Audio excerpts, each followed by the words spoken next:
नमस्कार, मैं पत्रकार हनुमान पुनिया और आप देख रहे हैं अपनी न्यूज। आज नाथुश्री चोपटा के तहसील परिसर में धरने दिए हुए जो किसान हैं, वो 40वां दिन है और आज जो है वो 5 किसान अनशन पर बैठे हैं।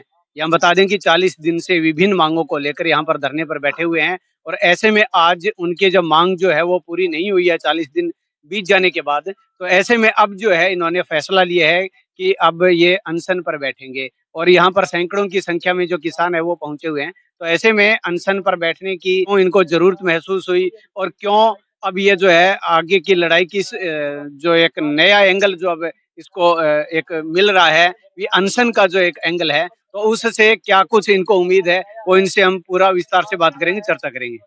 जो 40 दिनों में हुआ है प्रशासन के द्वारा 6 मीटिंगें हो चुकी है।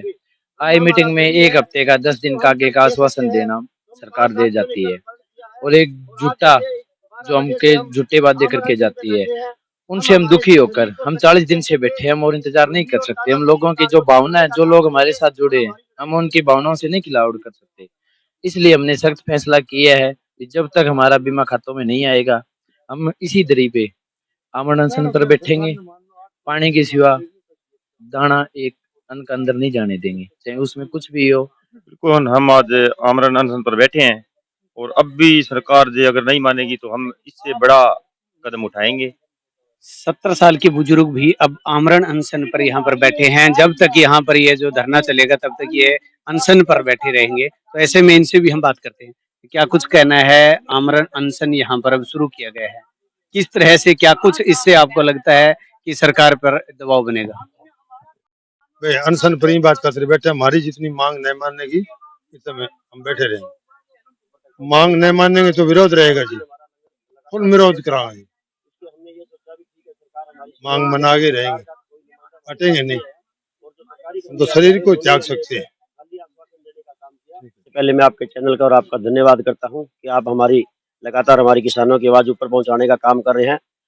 ये जो बीजेपी की सरकार है, मैं आपके चैनल के माध्यम से बता देना चाहता हूं कि पहले गोरे अंग्रेज थे, अब ये काले अंग्रेज हैं।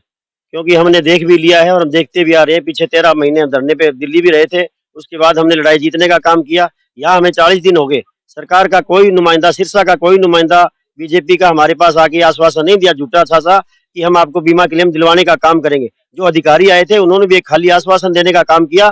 तो अब हम बिल्कुल परेशान होकर के, हम कोई कानून हाथ में नहीं लेना चाहते।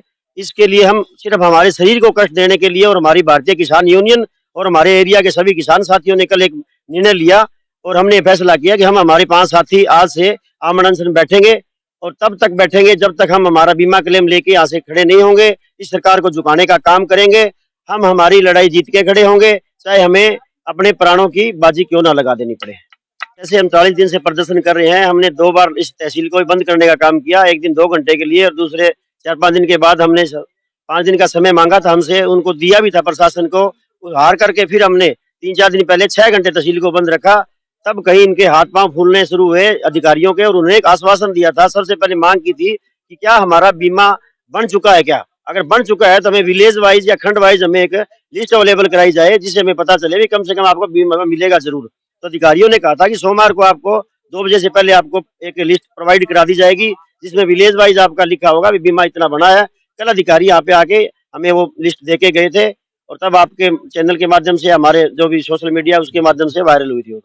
अभी जो है वो लिस्ट जारी हुई है, उससे भी किसानों के अंदर एक और रोष है, क्योंकि एक गांव के अंदर जो है वो क्लेम ज्यादा उन्होंने बना रखा है और उसके साथ लगते गांव के अंदर जो क्लेम है वो उससे आधा भी नहीं है। तो ये भेदभाव किया गया है। इसके बारे में आपकी यूनियन, आपका जो संगठन यहाँ पर धरने पर बैठे हैं, ये लोग उन किसानों के लिए क्या करेंगे?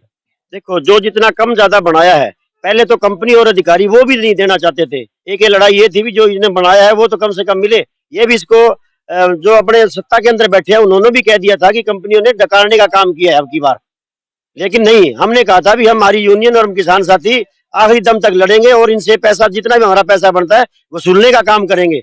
वो तो अधिकारियों का काम इतना, अगर ये भ्रष्ट अधिकारी नहीं होते, सिरसा के मैं आपके माध्यम से बता देना चाहता हूँ कि सिरसा एग्रीकल्चर में जो अधिकारी बैठे हैं सारे के सारे एग्रीकल्चर अधिकारी भ्रष्ट है और कंपनी के साथ उनकी मिलीभगत थी और अब सारे वो कर्मचारी अपनी तबादला करा के यहाँ से चले गए हैं। नए जो डीडीए साहब आए थे उन्होंने आश्वासन दिया कि 1 हफ्ते के अंदर मैं आपको तस्वीर साफ कर दूंगा भी आपको कब तक बीमा क्लेम मिलेगा।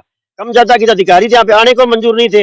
आए थे वो साइन करने के लिए मंजूर थे, ना उनके पास कोई डाटा है ना कोई और है। कंपनी ये बीमा क्लेम नहीं देना चाहती तो कहीं कम कहीं ज्यादा, ये सिर्फ कंपनी का ही जालसाज है। आगे इसके लिए भी कोई हम कदम उठाएंगे। 18 जून को केंद्रीय मंत्री यहाँ पर आ रहे हैं, मंत्री अमित शाह, तो उनके यहाँ पर दौरा है, उनकी रैली है, तो उसमें किस तरह का विरोध किसानों की तरफ से रहेगा? भारतीय किसान यूनियन ने ठाना है कि हम हर किसान की लड़ाई लड़ेंगे और हर एक किसान की भी लड़ाई लड़ेंगे। अगर उसके साथ कोई भी कहीं भी तानाशाही होती है और होती है तो ये तो हमारे सिरसा जिला की और 6 अन्य डिस्ट्रिक्ट लगते हैं उनकी लड़ाई है। तो इसके लिए हमने कल भी बता दिया था और आप आज आपके चैनल के माध्यम से बता देना चाहते हैं कि अगर सिरसा के अंदर अमित शाह आते हैं तो उससे अगर 17 तारीख को या तो बीमा क्लेम डाल के खातों में आए सिरसा, नहीं तो हमारी भारतीय किसान यूनियन और सिरसा का हर एक किसान गृह मंत्री अपने अमित शाह का भारी विरोध करेंगे। जहां तक जा सके पहुंचेंगे, काले झंडे लेके जाएंगे, सड़क जाम करने का काम करेंगे और विरोध लगातार जारी रहेगा हमारा। 40 दिन हो गए जी, कोई हमारी मांग तो मान नहीं रहा। आते हैं झूठे वायदे करके चला जाते हैं। और भगत सिंह आज मतलब पहले तो कहते थे पड़ोस के घर में पैदा हो, लेकिन आज भगत सिंह खुद के पैदा हुआ है जी। और करोड़ उम्रों की लड़ी है, जब तक हमारी मांगे पूरी नहीं होंगी, प्राण जाए पर वचन ना जाए, जब तक मांगे पूरी नहीं हम खड़े नहीं होंगे। भूख हड़ताल जारी रहेगी, अहम तक।